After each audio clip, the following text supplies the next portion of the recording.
Bismillahirrahmanirrahim. Assalamualaikum warahmatullahi wabarakatuh. Alhamdulillahi rabbil alamin. Wassalatu wassalamu ala ashrafil anbiya'i wal mursalin wa ala alihi wa ashabihi wa qarabatihi ajma'in. Wa ba'du. Baik Bapak-bapak dan ibu-ibu sekalian, mari kita sama-sama untuk berdoa kepada Allah Subhanahu wa taala dalam kesempatan ini, yaitu untuk supaya kita ditambahkan ilmu kita dan juga diberikan pemahaman dalam pemahaman, tentunya dalam mendalami agama kita yang telah kita anut ini. Bismillahirrahmanirrahim.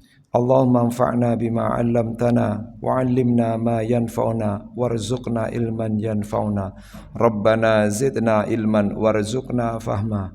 Allahumma alhimna rushdana wa 'idna min syarri nafsina.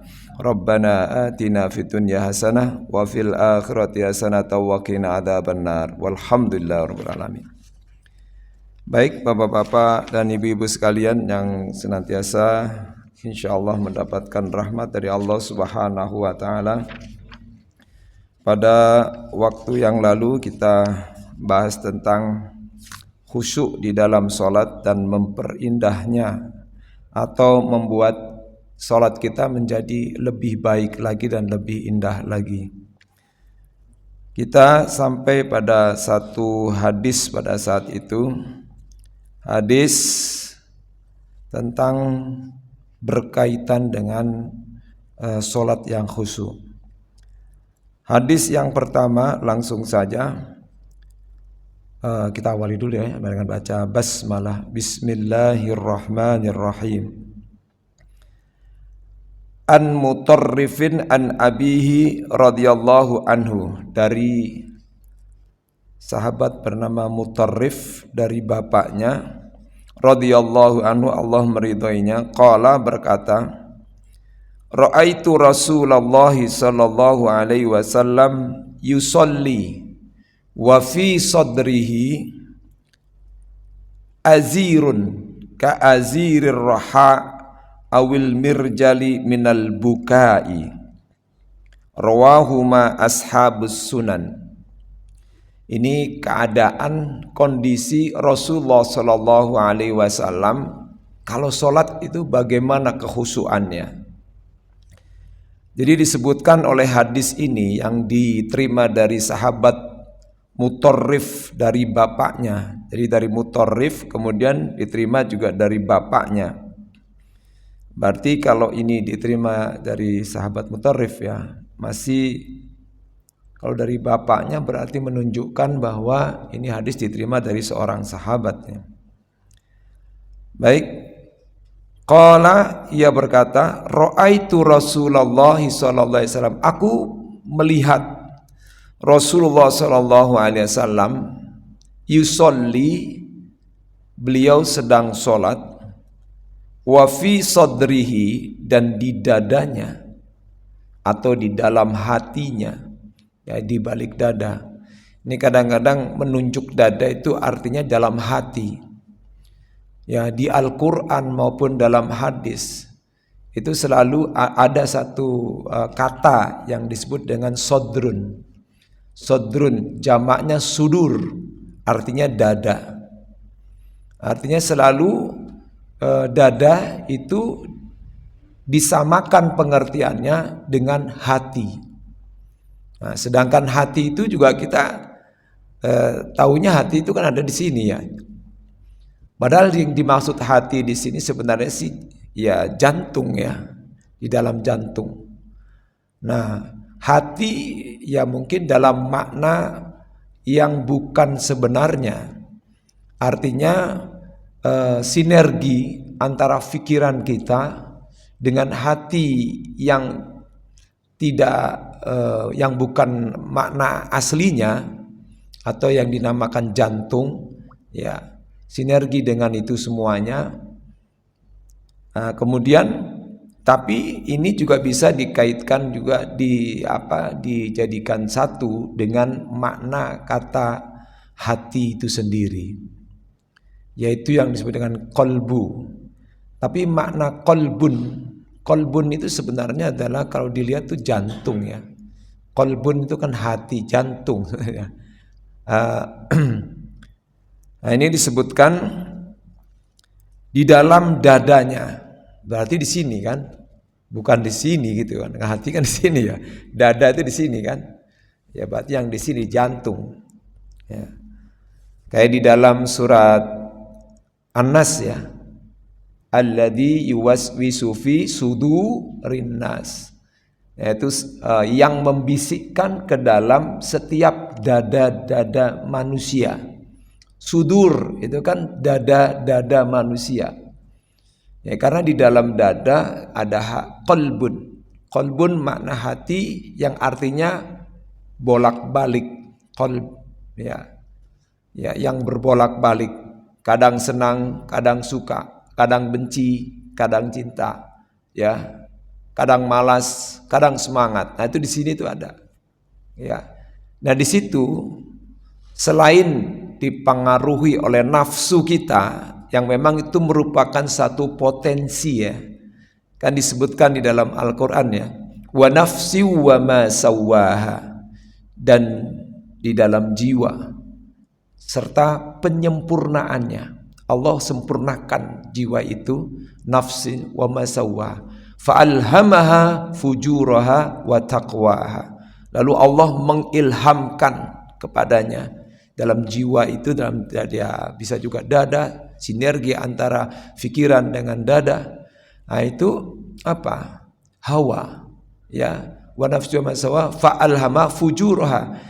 Di dalam jiwa itu ya ada potensi untuk bisa berbuat buruk. Fa alhamaha fujuraha. Tapi Allah menyebutkannya fujur terlebih dahulu. Kenapa fujur, perbuatan buruk gitu ya, lebih dahulu fujur? Kenapa enggak takwa dulu gitu? Ya, karena nafsun itu ya berbeda dengan hati ya. Nafsun itu kan jiwa. Nah nafsun itu dalam Al-Quran ya itu disebut juga nafsun itu ada kalanya di dalam Al-Quran itu dimaknai dengan ruh. Bisa juga ruh. Ruh yang menyatu dengan fisik. Di dalam surat At-Takwir itu kan ada itu. Ya kan? Disebutkan itu kan. Idza syamsu kuwirat wa idzas samaa'u fatarat wa idzas syamsu kuwirat wa idzal jibalu. Saya lupa dah itu. Di situ disebutkan kan wa idzal biharu sujjirat wa idzan nufusu zuwijat. Ya kan? Dan apabila laut-laut itu di ombaknya itu ya maksudnya diangkat gitu oleh Allah Subhanahu wa taala. Wa idzan nufusu zuwijat, dan apabila nufus, nah itu roh-roh manusia zuwijat, disatukan. Ya, zuwijat itu sebenarnya semakna dengan zaud. Zaud itu zawaj. Zawaj itu apa? Zaud itu kan suami ya. Zaud itu pasangan, zaujah itu istri. Ya kan, makanya zuwijat, disatukan. Ya, antara suami dan istri kan itu menyatu, yang disebut dengan zawaj. Ya. Artinya kawin lah. Ya, zawaj itu kan artinya kawin. Nah, dan apabila jiwa-jiwa, sebenarnya sebutnya di situ ruh. Dan apabila ruh disatukan kembali dengan badan. Nah, ruh kalau masuk ke dalam badan maka disebut jiwa. Nah, disebutnya nafsun, jiwa. Ya ketika maka disebut nafsun. Nafsun itu kan ada zakatun nafs. Ya, zakatul fitri disebut zakatun nafs. Artinya zakat jiwa. Ya, jiwa. Nah, ketika ruh masuk ke dalam badan fisik itu, maka maka terjadilah jiwa. Sehingga ada kajian ilmu jiwa. Gak ada ilmu ruh, tapi ilmu jiwa. Nah, dimaksudkan dalam surat At-Takwir itu wa idzan nufusu zuwijat, dan apabila ruh dan jasad disatukan sehingga menjadi jiwa.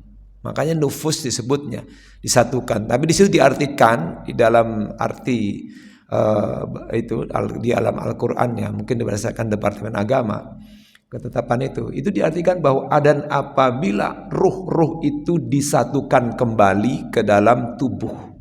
Jadi suatu saat nanti kita akan dikembalikan lagi menjadi seperti kita ini, mungkin dalam bentuk yang berbeda. Boleh jadi, mohon maaf, yang tadinya misalnya di dunia ini ya hitam pekat gitu ya, nanti di sana bisa diputih. Ya siapa tahu seperti kayak Bilal bin Rabah, ya kita nggak tahu bangkitnya seperti apa oleh Allah. Boleh jadi yang di dunia ini kulitnya bagus, keren, ganteng kayak orang-orang bule, orang barat gitu ya, misalnya bagus lah, atau orang kita yang putih, kuning gitu ya. Tapi pasti bangkitkan akan berbeda menjadi mungkin hitam pekat ya, wajahnya hitam. Ya, sementara ada wajah-wajah berwarna putih, cerah, bersinar karena pengaruh dari wudu kita. Nah, itu luar biasa. Nah, kembali lagi ke hadis ini. Fi sodrihi, dari sodri itu dada itu di sini. Kita aja kalau mengatakan, aduh hati saya itu nggak enak nih, selalu memegang dada. Nggak mungkin, aduh hati saya nggak enak nih, megang kuping nggak mungkin ya. Atau aduh hati saya sakit ini, nggak di sini gitu ya, tapi di sini di dada. Jadi berarti ya jantung itu mempunyai satu pengaruh juga ya. Ya di situ ada perasaan ya yang dimaksudkan di dalam itu. Wa fi sadrihi azirun, di dalam dadanya itu ada suara yang suaranya itu azir. Azir itu suara yang seperti masakan air, gitu. Jadi azirun ka azir raha, ada suara ya seperti ya azir raha. Raha itu ya matangnya air ya. Awil mirjal ya, sama juga sebenarnya maknanya. Ada suara yang gemuruh gitu ya di dalam dadanya Rasulullah SAW ya, minal bukai, karena menangisnya Rasulullah SAW. Nah, itu nomor 7 di sini ada penjelasannya. Ar-raha ma'rifatun. Oh ini penjelasannya. Ar-raha itu jenis dalam bahasa Arabnya karena diawali oleh alif dan lam, maka dia mengandung kata ma'rifah. Ma'rifah itu artinya sudah diketahui. Kalau dalam bahasa Inggris itu ada the, itu ya pakai the book dengan book kan beda, a book dan the ya. Jadi itu beda. Wal mirjal kamimbar al-qidru wal muradu annahu sallallahu alaihi wasallam kana idza dakhala fi sholati akhadahul khauf. Nah, ini dalam hadis yang lain untuk menjelaskan hadis ini.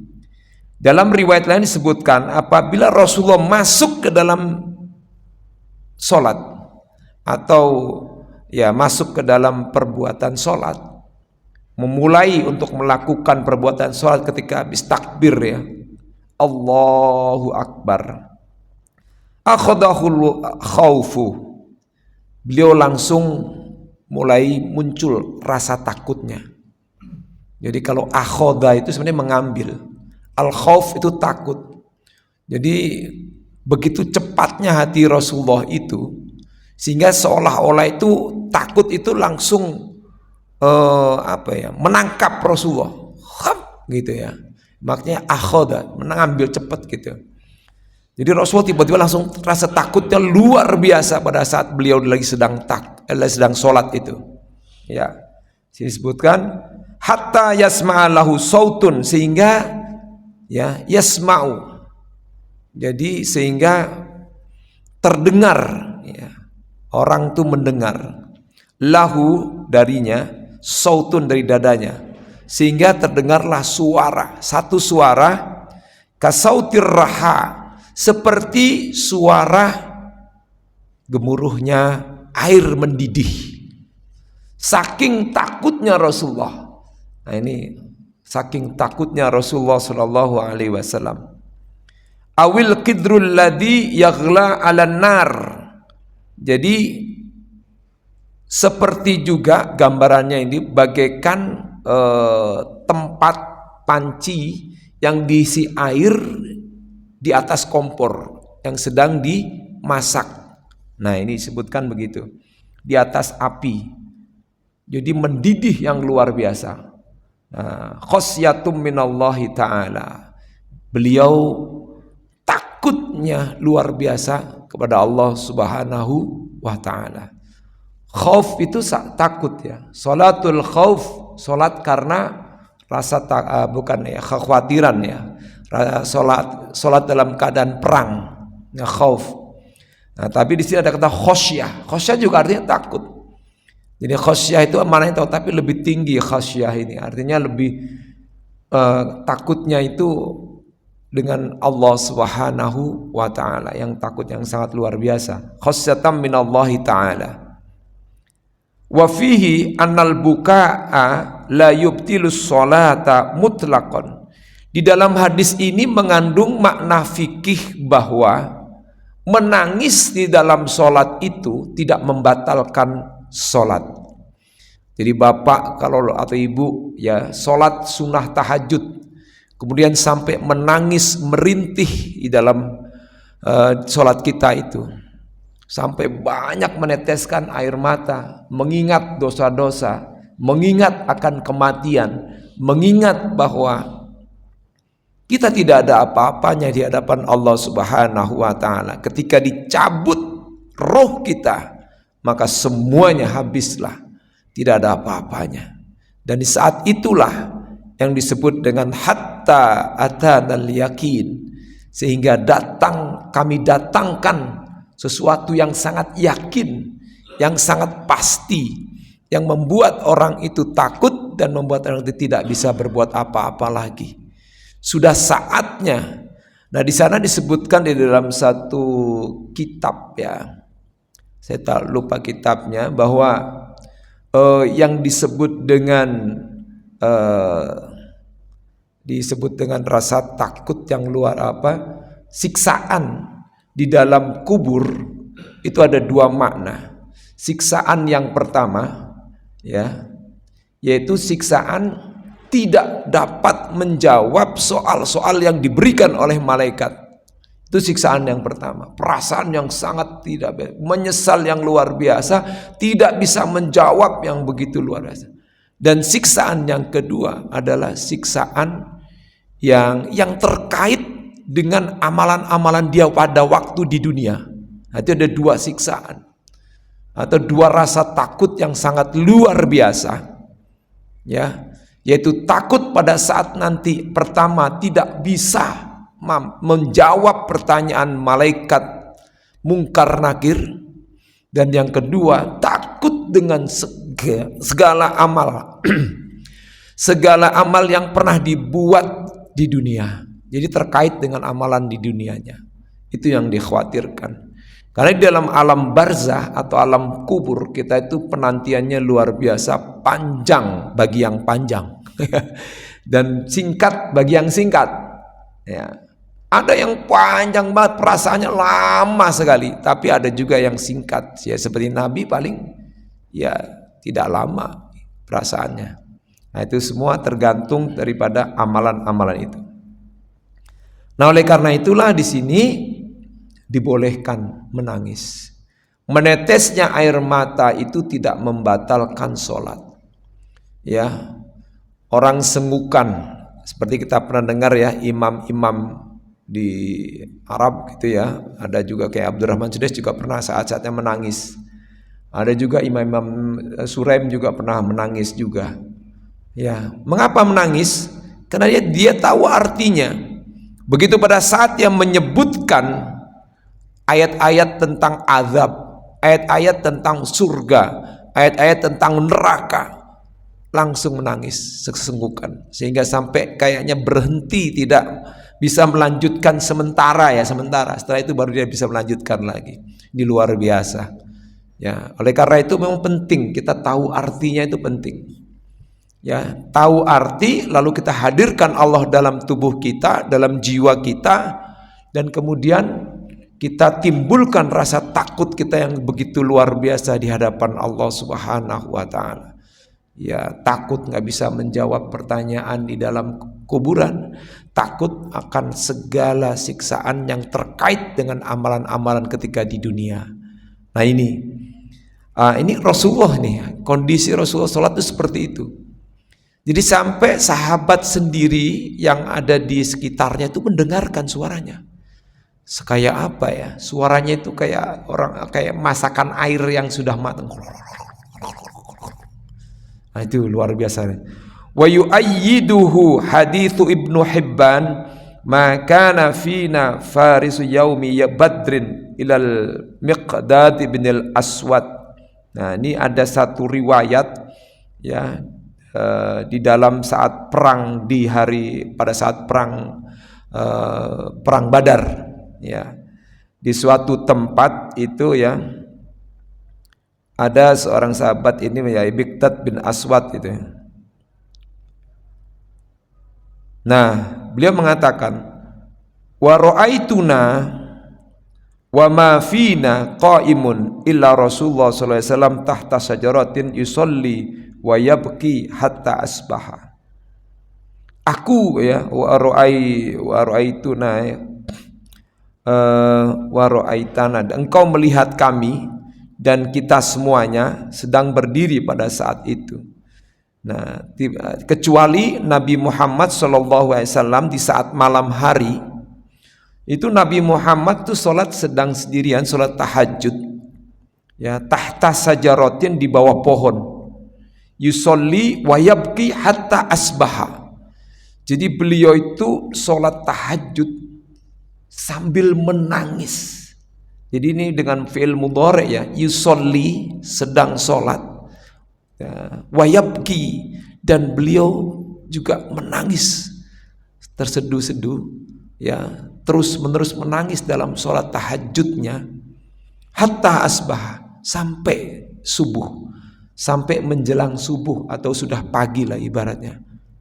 Sungguh luar biasa seperti apa gitu ya.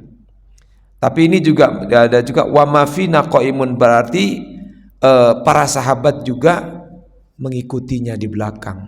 Ya, artinya sholat berjamaah, sholat tahajud bareng. Pada saat itu di perang Badar. Kita tahu kan kalau peperangan dulu itu ya sampai berbulan-bulan ya. Ya sama juga dengan sekarang juga mungkin perang sampai berbulan-bulan. Tapi apa yang diikuti oleh para pejuang-pejuang Palestina itu luar biasa. Ya, mujahid-mujahid itu, dia hafal Quran, dia nggak pernah berhenti daripada sholat tahajud itu sendiri. Tapi walaupun demikian kan Allah Subhanahu wa taala kan memberikan kesempatan ya kepada orang-orang yang pejuang itu tidak melakukan sholat tahajud. Tapi mereka sempatkan itu. Ya, mereka sempatkan, mereka hafal Al-Quran luar biasa, mengikuti apa yang dilakukan oleh Rasulullah SAW dalam posisi perang saja. Ya, itu Rasulullah masih menyempatkan melakukan sholat tahajud. Padahal di surat Al-Muzammil sudah jelas itu, di situ ya, di ayat 20 itu jelas. Inna rabbaka ya'lamu annaka taqumu adna min thulutsayil laili wa nisfahu wa thulutsahu wa ta'ifatum minal ladina ma'ak wallahu yuqaddirul laila wan nahar alima allan tuhsuhu ya, fataba alaikum faqra'u ma tayassara minal Qur'an. Alima an sayakunu minkum mardha, ya kan, wa akharuna yadribuna fil ardi yabtaguna min fadlillah wa akharuna yuqatiluna fi sabilillah. Baru kemudian Allah mengulang kembali faqra'u ma tayassara minhu. Jadi Allah itu mengetahui Nabi Muhammad, bahwa Nabi Muhammad itu bangun untuk melakukan sholat tahajud qiyamul lail itu kadang di 2/3 malam, kadang di 1/2 malam, kadang di 1/3 malam, dan pada saat itu pula ada sekelompok orang yang ikut di belakang Rasulullah atau para sahabat yang lainnya. Wa ta'ifatum minal ladina ma'ak. Ingat kata Allah, sesungguhnya Allah itulah yang menentukan kadar ukuran malam dan siang. Alima, ya, Allah mengetahui bahwa engkau hai Muhammad tidak bisa menghitungnya, ya. Fataba alaikum, maka Allah memaafkan kalian, maafkan engkau Muhammad katanya. Maka kata Allah, faqra'u ma tayassara minal Qur'an, bacalah Al-Qur'an yang mudah-mudah. Ya, kadang memang luar biasa lah, Rasulullah kan semangat tahajudnya luar biasa. Faqra'u ma tayassara minal Qur'an. Bahkan disebutkan lagi alima an sayakum, dan Allah mengetahui bahwa di antara kalian ini ada juga yang sakit. Alima an sayakunu minkum marda wa akharuna ya yadribuna fil ardi yabtaguna min fadlillah, dan sebagian lagi di antara kalian itu, karena banyak para sahabat yang ikut sampai nggak kuat gitu ngikutin Rasulullah, ya, itu ada orang-orang yang mencari rezeki di malam hari, ya betul ya, mencari rezeki di malam hari. Allah menggambarkan dan kata yadribuna fil ard, memukul di muka bumi ini. Artinya apa? Begitu beratnya dia bekerja di malam hari, saya beberapa orang kita ini, untuk mencari nafkah untuk keluarganya. Sementara orang tidur nyenyak, dia bekerja. Kan ada kan yang kayak gitu? Bisa satpam, security, ya kan? Ada juga mungkin orang-orang di pertambangan yang bergantian bekerja. Ada juga orang-orang yang bekerja di tempat-tempat tertentu yang tidak bisa di apa, kalau harus dijaga gitu kan ya, seperti kayak jalannya apa itu, pokoknya di pintu-pintu apa atau pintu penjagaan, ya itu kan terus itu. Ya itu Allah mengetahui. Sebagian kalian itu ada yang itu tadi bekerja di malam hari, mencari nafkah untuk keluarga dan untuk lain sebagainya. Dan di ujungnya lagi di yang nomor 3 itu Allah mengatakan, dan Allah Maha tahu di antara kalian juga ada orang yang berjuang di jalan Allah, yuqatiluna fi sabilillah. Jadi ada orang yang berjuang kayak di Palestina, yuqatiluna fi sabilillah. Mereka berjuang di jalan Allah, ya kan? Maka mereka tidak akan, mungkin ada sebagian yang tidak sempat untuk melakukan sholat tahajud. Sekalipun tidak sempat, lakukanlah sholat itu sedikit saja dengan faqra'u, sampai diulang oleh Allah, faqra'u ma tayassara minhu. Kalau tadi kan faqra'u ma tayassara minal Qur'an, nah kalau yang kedua faqra'u ma tayassara minhu. Jadi bacalah yang mudah-mudah darinya, yaitu dari bacaan surat-surat Al-Qur'an itu, ayat Al-Qur'an itu. Luar biasa, kita masih diberikan oleh Allah itu apa ibaratnya, maka hukumnya sunnah. Coba kalau wajib, waduh nggak tahu deh sholat tahajud itu kalau wajib. Ya awalnya sih memang para sahabat ini menganggapnya wajib karena perintah, ya semua perintah itu mengandung makna wajib. Ya, nah itu. Jadi luar biasa. Jadi ini perbuatan Rasulullah SAW ketika beliau sholat, keadaannya sangat luar biasa. Sampai sahabat itu juga menunggu. Nabi itu sesenggukan, nangis sesenggukan, sampai ya gemer, itu kedengeran begitu. Ya Allah, nangis itu. Wah, kita kalau itu merinding gitu ya, dengar bagaimana Rasulullah sholat itu sungguh luar biasa. Ini begitu khusyuknya Rasulullah Shallallahu Alaihi Wasallam. Maka tidak mungkin ada seorang lain atau orang-orang siapapun yang bisa nyamain kedudukan kekhusyukannya beliau. Tidak, ya. Ya, jangankan dia, mungkin sekelas ulama juga mungkin belum kali ya. Itulah luar biasanya. Ya, apa yang dilakukan oleh Rasulullah SAW. Jadi para sahabat menyaksikan begitu luar biasanya Rasulullah. Maka sholat tahajud itu bagi beliau wajib hukumnya. Ya, makanya mukhatabnya kan ya ayyuhal muzammil, itu satu orang, yaitu kepada Nabi Muhammad yang ya pada saat itu sedang tidur. Atau al-muzammil itu artinya orang yang berselimut, sama dengan al-muddathir. Ya, al-muddathir, al-muzammil itu sama artinya, yaitu orang yang sedang berselimut, dalam arti orang yang sedang tidur nyenyak. Ya, ya ayyuhal muzammil qum, bangun. Itu kumil laila, kebangun, qiyamul lail, ayo bangun. Jangan sampai enggak qiyamul lail. Kita ini semua ya jangan sampai enggak qiyamul lail, apalagi udah di usia 40-an ke atas. Ya, anggap saja ya jangan ya, tapi tetap hukumnya sunnah gitu ya. Cuma jangan sampai kemudian lewat sholat tahajud tuh. Kalau udah ada di ujung misalnya sudah ngaji gitu ya, tetap aja lakukan 2 rakaat 1 witir gitu aja. 2 rakaat 1 witir pokoknya minimal itu. Kalau ada waktu yang panjang ya lakukanlah 8 rakaat. Kalau bisa lebih. 8 rakaat sholat tahajud ya ditambah dengan sholat taubat 2 rakaat. Sholat taubat itu penting, Pak. Ya, sholat taubat itu karena bagaimanapun juga kita ini dosa selalu ada. Ya. Maka sholat taubat 2 rakaat. Boleh juga ditambah dengan sholat hajat. Tambah lagi. Nah setelah itu baru diakhiri dengan sholat witir. Ya minimal 1 rakaat ya atau 3 rakaat atau lebih dari itu boleh. Ya artinya ya jangan sampailah kita meninggalkan ya untuk usia-usia seperti kita saat ini. Karena maknanya luar biasa dan hikmahnya luar biasa, manfaatnya luar biasa. Satu memberi semangat pada saat di pagi hari gitu. Disebutkan di dalam hadis Rasulullah ada itu. Memberi semangat kita untuk selalu untuk meningkatkan ibadah-ibadah yang lainnya. Ya. Itu kita kalau udah biasa Pak melakukan sholat tahajud, kemudian lupa aja. Itu kayaknya nyesel banget gitu. Sama dengan 2 rakaat sebelum sholat subuh atau qobliyah subuh. Ya, ada yang boleh membedakan, ada yang sebetulnya melakukan sholat sunnah fajar boleh sebelum adzan itu ya, itu sebelum adzan sholat 2 rakaat sebelum fajar. Dan kalau bisa sebelumnya setelah kita melakukan sholat tahajud menjelang sholat subuh ada aturannya dalam Al-Quran ya, itu kan disebutkan wahum yastaghfiruna ya wabil ashari hum yastaghfiruna, dan di waktu sahar, di waktu sahur, waktu sahar itu waktu sebelum menjelang subuh, ya kan? Itu kita apa? Yastaghfiruna, beristighfar, astagfirullah, astagfirullah.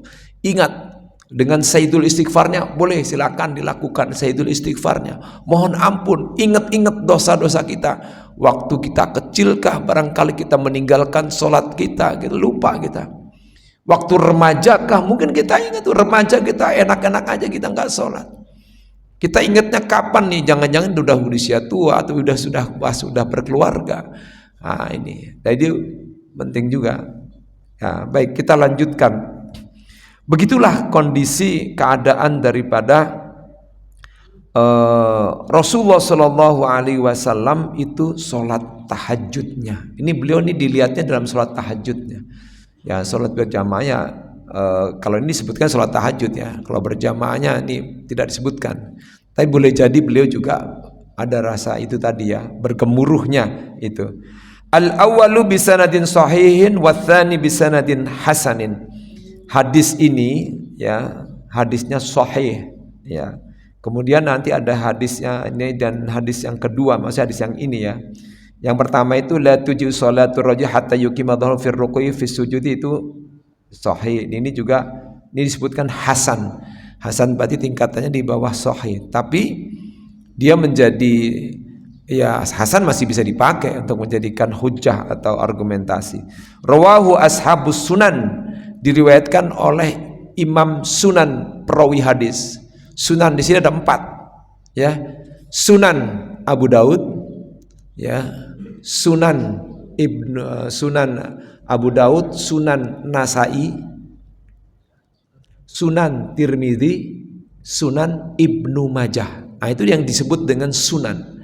Ya, di mana perawi-perawi yang meriwayatkan hadis yang banyak berkaitan dengan masalah-masalah ya ibadah lah, atau banyak ya hukum-hukum dalam ibadah. Dia disebut sunan. Hadis-hadis tentang hukum bisa juga. Nah itulah ya kondisi bagaimana keadaan Rasulullah SAW sholat. Apakah sudah cukup ini? Ada yang mau bertanya? Silakan Pak Raja.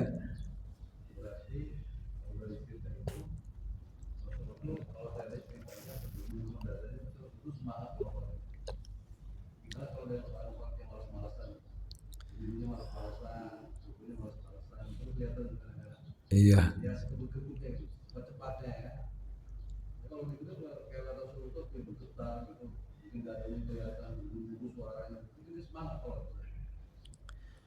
Iya, kalau disebutkan dalam Al-Qur'an situ wahum kusala. Itu sebutkan ciri-ciri orang munafik ya, munafik itu ya. Ada satu ayat itu saya lupa bunyinya, tapi sebutkan wa idza qamu ila sholati qamu kusala. Nah, itu tuh. Itu ciri-ciri orang munafik. Apabila dia mendirikan sholat, dia sholatnya males-malesan. Kusala, jamak dari kasal,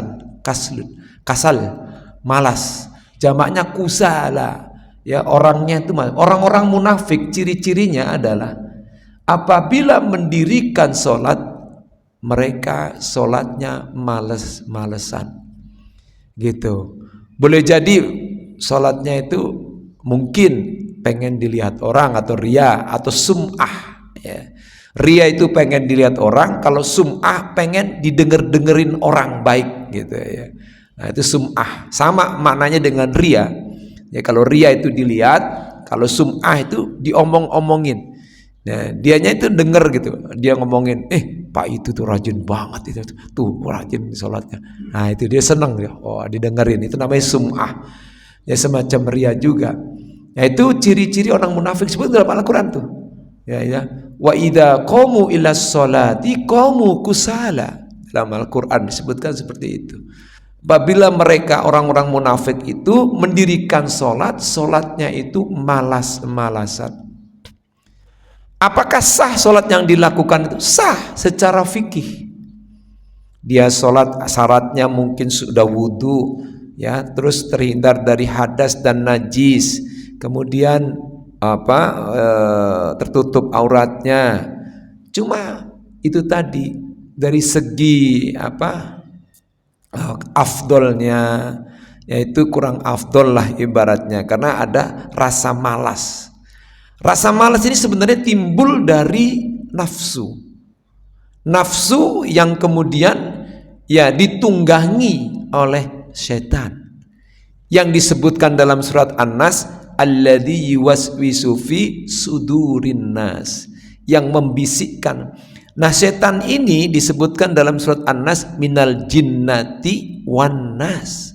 Jadi bukan hanya jin yang tidak nampak dan tidak kelihatan, tetapi manusia juga ada yang ngajakin, misalnya ngapain sholat rajin-rajin, ngapain, buktinya sholat rajin-rajin rezeki kagak datang juga, duit kagak nongol juga, kerjaan begini-begini aja gitu, sholatnya jadi males-malesan.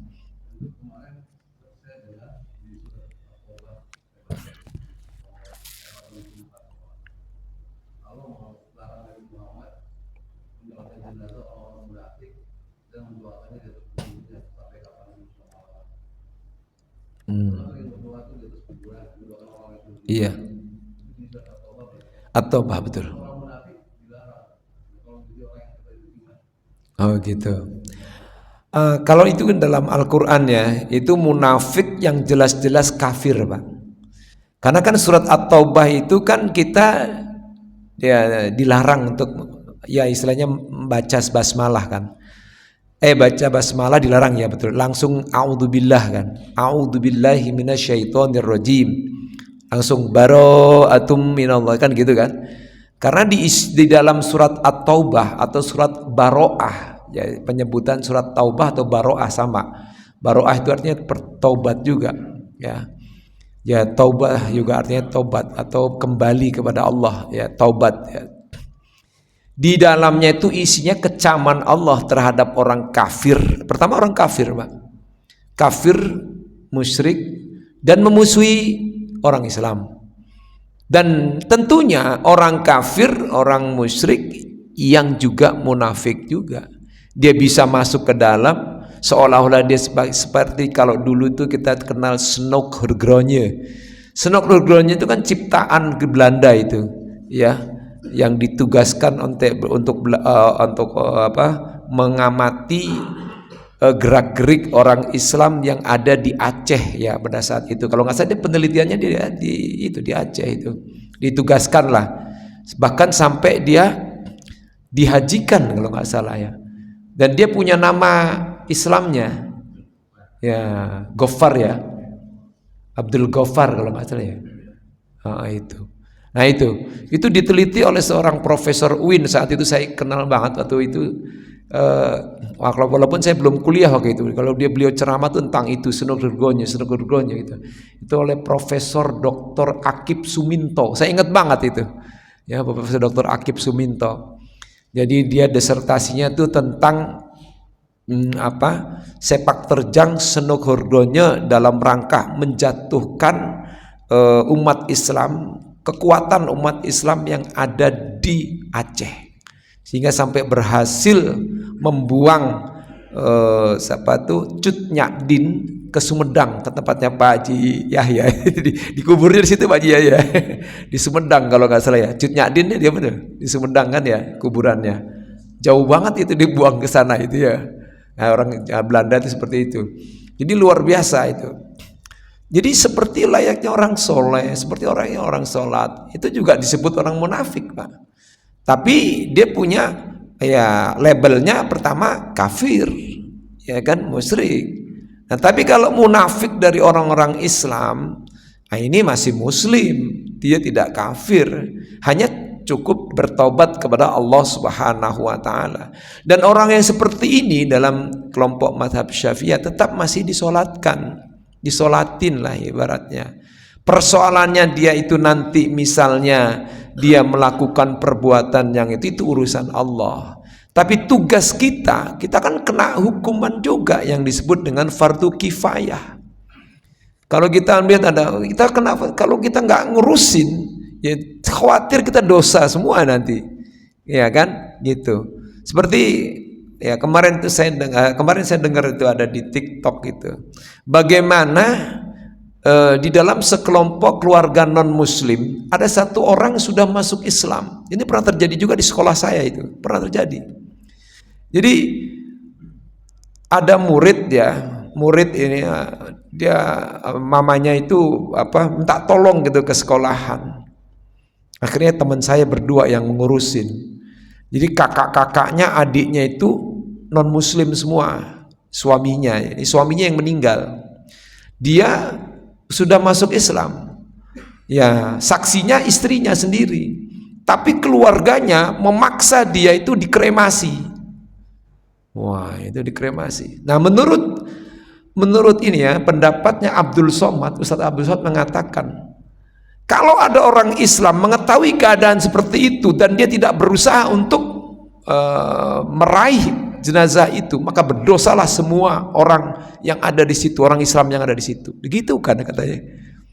Karena kita tahu bahwa dia muslim, dia mu'alaf. Dia muslim mu'alaf. Kita harus lawan katanya. Dia bilang lawan, dan kita harus bawakan saksinya bahwa dia adalah seorang muslim. Dia harus kami lakukan selayaknya orang muslim. Dia mandikan, dikafani, disolatkan, dan dimakamkan, dikuburkan, bukan dikremasi. Kan disebutkan dalam Al-Quran di surat Al-Mursalat itu ya, waja'alna al-arda kifata ahya'a wa amwata, ya kan, kami jadikan bumi itu, tanah itu tempat berkumpul. Bagi siapa? Bagi orang yang hidup dan orang yang mati. Ya, ahya'a wa amwata. Ya coba di surat Al-Mursalat itu. Ya kan, itu jelas itu. Jadi apa artinya? Orang mati menurut Islam ya dikuburkan, masuk ke tanah gitu. Bukan dikremasi. Nah itu katanya bener Pak, saya setuju dengan pendapatnya Abdul Somad gitu. Jadi itu sampai kita juga itu ngotot dengan keluarganya. Akhirnya kita dimenangkan, dan alhamdulillah sampai dia berterima kasih kepada kita semua, pada teman saya waktu itu, sampai dia juga ikut memandikan jenazahnya pada saat itu, dimandikan langsung dimakamkan. Karena permintaan istrinya dan anak-anaknya. Anaknya ke sekolah di tempat saya. Di waktu itu kejadiannya di Kebayoran Lama. Ya tahu sendiri orang Cina di situ ada banyak juga ya situ ya. Dia udah muslim gitu. Nah, kemudian ya keluarganya ngotot akan dikremasi. Nah, tapi istrinya bertahan terus. Dia minta tolong. Dia kalah sama kakak-kakaknya, ipar-iparnya semuanya itu. Nah, ini pentingnya kita juga harus mengetahui kalau dia pernah menyatakan syahadat ya. Kemudian walaupun keluarganya itu non muslim semuanya, ya kita harus bela itu, jangan sampai dia dimakamkan layaknya seperti bukan orang muslim. Nah, lain halnya dengan misalnya Michael Jackson, kita nggak tahu Michael Jackson ya. Ada yang mengatakan dia masuk Islam ya, kita nggak tahu. Itu mah urusan Allah dah itu, karena memang lebih kuat di sana Kristennya ya. Jadi nggak ada yang belain itu mah, kalau susah mungkin. Sebenarnya ada, kalau ada komunitas Islam di sana luar biasa kuat loh di Amerika itu. Kejadian-kejadian seperti itu banyak Pak. Karena ini ya kalau kita melihat ini, nah ini secara fikih begitu loh Pak. Maksud saya ya harus sebaiknya ya dilakukan seperti itu. Saya kira itu kali ya yang bisa saya jawab kali ya dari pertanyaan kasus ini. Ini luar biasa nih, berarti ada pertanyaan yang sangat luar biasa. Itu artinya ya terkait dengan apa yang disebutkan dalam surat At-Taubah yang ditanyakan oleh Pak Raja. Wala takum ala qabrihi, jangan kau berdiri di atas kuburannya. Itu maksudnya adalah jangan kau doakan. Kalau sekedar berdiri aja mah nggak apa-apa. Ya, dulu pernah kita ya di RT berapa itu, RT 6 kalau nggak salah itu ada ya yang meninggal Nasrani, yang meninggal di puncak gitu pada saat itu ya di sini ya. Kita datang ke sana aja ngeliatin aja gitu mah. Jangan doain, ngeliatin aja. Ya. Nah, itu karena sebagai toleransi aja, kita menghormati layaknya manusia. Kalau ada kematian ya kita untuk supaya hubungan kita baik aja gitu. Tapi mendoakan tidak boleh. Itu disebutkan gitu. Jelas ya Pak ya? Saya kira itu. Mungkin itu saja yang bisa saya sampaikan karena waktu sudah jam 6 lewat. Barangkali ada yang mau sholat syuruk. Ya, kita tutup sama-sama. Wal afu minkum. Subhanakallahumma wa bihamdika asyhadu an la ilaha anta astaghfiruka wa atubu ilaik. Wassalamualaikum warahmatullahi wabarakatuh.